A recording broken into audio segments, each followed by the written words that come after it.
Hello guys, mga adlaw no. So karong adlaw is mga on mig bakasi. Ako kabaw kung say rason nga nung gustong mo kaon og bakasi nga akong asawa. Yang dapita padulong nami. So adto mi mga on dito sa Buagsong, Cordoba. Pero kining among pag-adto karon di lang kay kami ang duha ang mga on na ako'y kuyog akong amigo. Mao tong nagpakyaw lamig taxi padulong dito sa Buagsong, Cordoba kay simpre sudlonon kay na dito dapita murag lisod kayo wa kay sakyanan. Kasagaran man gud dito mga on is naagi mga sakyanan nya kami wala mami service. Mao nang ga-taxi lami padulong dito sa Buagsong, Cordoba.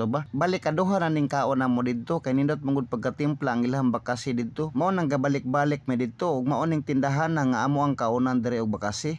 Pila ra may dagan sa oras naabot dayon mi sa lugar nga among kan-an. Mao nang namili dayon mig sudan. Ang nakanindot pag diri kaunan kay nindot jud kayo sa view, bugnaw kayo, hangin kay siya ba murag ayahay kay while nangaon mo bitaw sa inyong gustong kanon. Pero sa among pagpangaon diha wagi may laing tumong kundi ang bakasi ragid kay lami kayo balik-balikan ang templada sa ilahang bakasi diha. Ang usa sad sa among giganahan nga magbalik-balik og kaon dito tungod sa lugar nga ilahang kan-anan kay nagatubang bagdagat while nangaon mo perting ayahayaw nindot kay paminaw ninyo maghungit-hungit mo nga layo kay pananaw kay ang inyong atubangan dagat man. Siyempre sa among pag-adto kanira pod among napalit kay ang among budget igo-igo ra pod ba. Kay usa sa among tumong sa pag-adto didto magka-istorya-istorya mi sa akong amigo ug sa akong amiga kay taod-taod na pod mi nga wala nagkaoban ba. So mao na karon nanginbitar sila nako og kaon ngingon ani mo nang ila kong gidala mao nakaare ko diri. Sa akong pag-uban nila ako lang pong giuban ng akong asawa kay mura magmaikog kumulakaw nga mag-ako-ako ra samtang akong asawa naglaba niya ako nagkaon-kaon ko diri. So mao na akong gidala siya para malingaw siya og mahimamat pud niya ang ako mga higala sa una. Pero samtang nagkaon ko anang akong gikaon karon guys, nakaunahon na pug sa akong kagalingon ba nga sa una bitaw nga guys eskwela pa ko sa akong mga classmate ug sa akong mga higala. Dili gid tanan bitaw nga nagstay sa imuha. Unless lang sa uban nga naagid nimo permi bisag manaa man ka og sa mawala. Mo nang thankful kay ko nga naa gyapon sila permi ba bisan sa panahon nga wala ko nya naa sila ilahang makaya wa po sila kaakog tan-aw nako ba ug andam gi silang motabang dire nako. Bisan pa man sa ingon ani nga sa kadugayon na mo nga wala na magkita daw ko kog pasalamat ba nga wala gid sila nausab dire nako ilahagya po kong gitreat og sama ngingon ani bisan wala ko nakahatag nila bisan og gamay. Mao nang akong na-realize karon nga dili gid sa tanang panahon nga ang imong amigo bisan naa pa na permi nga makita nimo di jud ka ka-sure nga imuha gid na. Kay kini bitaw ang uban akong amigo ug amiga bisan tagsa ra kay mi mag-uban or magbanding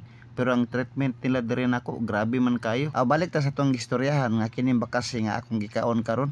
Makaingon jud ko nga bisan pagkapila ko magbalik-balik diri pertiging lamia pagkaluto silang bakasi labi na ni kining bakasi nila nga gi-crispy ug kaning ilahang gilara nga bakasi pertigyong lamia sakto kay sa panglasa ba ug disad kay tantong mahal affordable ra pud kayo kung makaari mo diri kare mo tiradahan ninyo kay pertigyong lamia di ka magmahay sabaw init pa kayo view nindot pa kayo. Pero diri sa among gikanan di lang kay bakasi ang ilahang tindahan apo sila daghang seafoods nga mapilian ninyo kung moari mo diri. Sige diri na lang siguro ko to boy daghang kayong salamat sa pagtanaw ni nga video sa sunod na pod. Bye bye.